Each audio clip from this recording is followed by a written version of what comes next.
हृदय रोग से किसी की मृत्यु नहीं हो सकती है।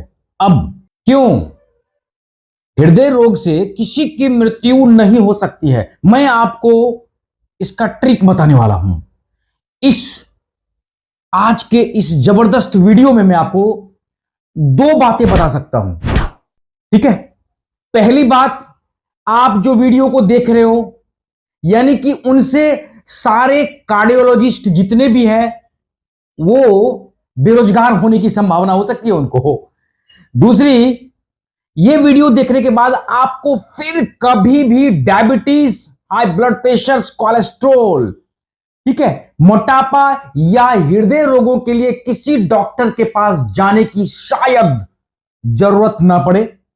दोस्तों, इसी टॉपिक पर आज का हमारा वीडियो है। मैं डॉक्टर परवेज आलम, स्वागत है आपका हमारा जीएच केयर चैनल पर। जिसने अब तक हमारे जीएच केयर चैनल को सब्सक्राइब नहीं किया, सो प्लीज गाइज हमारे चैनल जीएच केयर को सब्सक्राइब कर लें और हमारे इस अभियान में शामिल होकर इस स्वच्छ भारत, निरोगी भारत, ठीक है, इस अभियान में हमारा साथ दे, रोग मुक्त भारत के इस अभियान में हमारा साथ दें। जी हां, आइए चलते हैं बिना देरी के हमारे आज के इस जबरदस्त वीडियो पर। दोस्तों, मेरा तो मानना है कि यह मेडिकल विज्ञान जो होता है, यह मेडिकल साइंस जो होता है, कि इतिहास की सबसे शक्तिशाली पावरफुल स्टोरी होता है ये। परंतु इसे मेडिकल कॉलेज के पाठ्यक्रम की अगर बात करें उससे परे रखा गया है, क्योंकि यह पूरे अस्पताल तंत्र को अप्रचलित तथा व्यर्थ कर सकती है। जी हां, 18वीं सदी के आरंभ तक विश्व की सबसे स्वस्थ मानी जाने वाली दो सभ्यताएं, ठीक है, एक हुंजा और दूसरी सभ्यता है पीमा इंडियन। हां, कश्मीर भारत के समीप ही रहती थी। माना जाता था कि वे 100 वर्षों से अधिक आयु तक जीवित रहते थे। जी हां, समझ में आ रही है? और आजीवन किसी भी प्रकार के बड़े रोग से ग्रस्त कभी भी नहीं हुए थे। जी हां, उनकी जीवन शैली तथा उनका जो डाइट प्लान था, जो खान पान की आदतें थी, वही उनकी दीर्घायु का रहस्य था। जी हां, लंबी आयु का रहस्य था। जी हां, यह समय था जब पीमा इंडियन ने तय किया था कि वे अमेरिका के निकट एरिजोना में जाकर बस जाएंगे। पीमा इंडियन वहां जाकर बस गए और अपनी उस जीवन शैली और खान पान की आदतों के साथ वैसे ही जीते रहे जैसे कि वे हुंजा सभ्यता के समीप रहते हुए जीते आए थे। बात समझो मेरी बात को। जी हां, 1960 के दशक तक वे स्वस्थ तथा रोग मुक्त रहे हैं।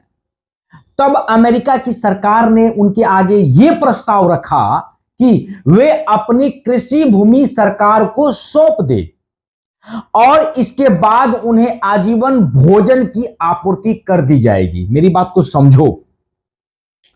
तब क्या हुआ?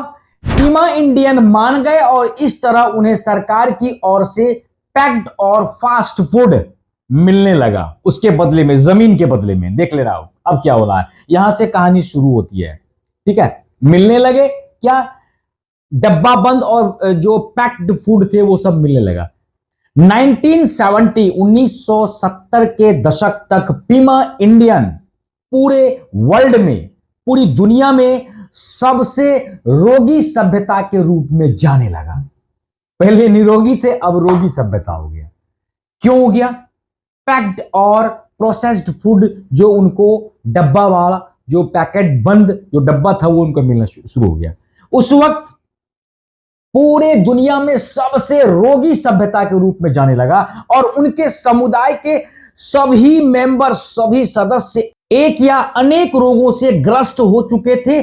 जैसे अगर उस बीमारी की बात करें तो हृदय रोग, मधुमेह, डायबिटीज, हाई कोलेस्ट्रॉल तथा ब्लड प्रेशर, रक्तचाप, मोटापा तथा जीवन शैली जनित अन्य रोग, अन्य। ठीक है, वे माय डियर फ्रेंड्स, वे अनेक दवा कंपनियों के आकर्षण का केंद्र बन गए थे उस वक्त, क्योंकि वहां से उन्हें अपनी दवाओं के प्रयोग के लिए मानव गिन्नी पिग मिल सकते थे। उन्हें बहुत कम कीमत पर लिया जा सकता था और वे कई तरह के और कई रूपों में जो है वो रोग से अपने आप में घिर चुके थे उस वक्त 1970 यानी कि 1970 से 1975 के दौरान कुछ शोधकर्ताओं ने पीमा इंडियन में से कुछ लोगों के एक समूह को चुना। मतलब उसमें बहुत सारे जो लोग थे उसमें कुछ लोगों को चुना, ठीक है, जो हृदय रोग, मधुमेह, उच्च कोलेस्ट्रॉल तथा रक्तचाप, मोटापा और जीवन शैली जनित जो अन्य रोग से घिरे हुए थे उनको छांटा।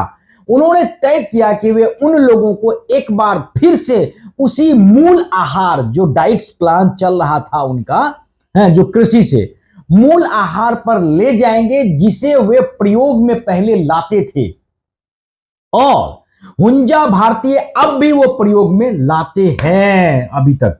जी हां, पहले शोधकर्ताओं अपने शोध के परिणाम देखकर चौंक गए। 1-1.5 साल, 1-2 साल के अंदर ही रोगों का ढांचा जो था, स्ट्रक्चर जो था, वो पलट गया, अलग हो गया।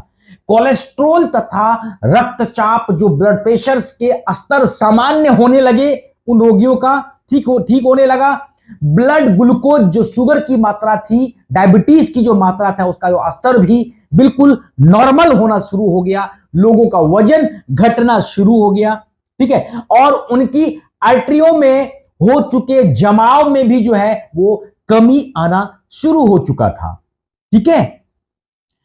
हृदय के वो रक्त नलिकाएं खुल चुकी थी।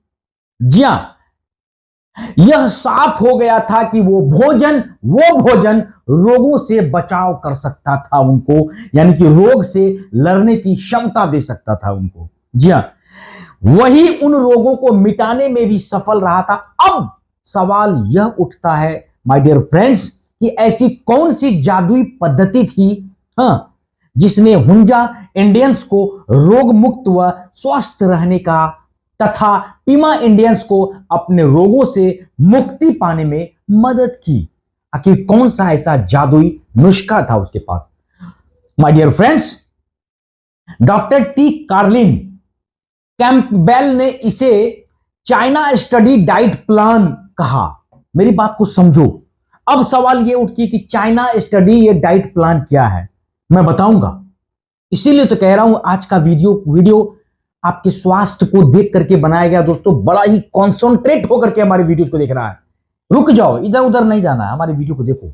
जी हां, तो उन्होंने, डॉक्टर टी कार्लिन ने क्या कहा, इसको चाइना स्टडी प्लान कहा। दोस्तों, डॉक्टर टी कार्लिन कैपेबल ने इसे चाइना स्टडी डाइट प्लान या whole food plant based diet plan कहा, या WFPB डाइट प्लान के रूप में रखा है दोस्तों इसको। डॉक्टर कार्डिवेल एसेल्टीन अपने लिटरेचर्स में उन्होंने ये भी कहा दोस्तों, क्या न खाएं और क्या खाएं। आप ऐसी कोई भी वस्तु नहीं खा सकते जिसकी आपको कोई मां अथवा उसका चेहरा हो। कोई भी वस्तु को मना कर दिया कि वो वस्तु मत खाओ जिसकी कोई मां हो या अथवा कोई चेहरा हो। अब आप लोग तो सख्ते में पड़ गए, अपने दिमाग के घोड़े दौड़ाओ। दोस्तों, माय डियर फ्रेंड्स, उनका कहने का तात्पर्य यह था कि वो मांस हो सकता है, पोल्ट्री हो सकता है या मछली हो सकता है। उनका कहना था कि आप कोई भी डेयरी प्रोडक्ट्स नहीं ले सकते, आपको किसी भी प्रकार के तेल का सेवन नहीं करना चाहिए, यहां तक कि एक बूंद भी नहीं। तब तक इसी तरह से हमारे वीडियोस पर बने रहें और देखते रहें। दीजिए अगले वीडियोस के लिए विदा। जय हिंद, जय भारत।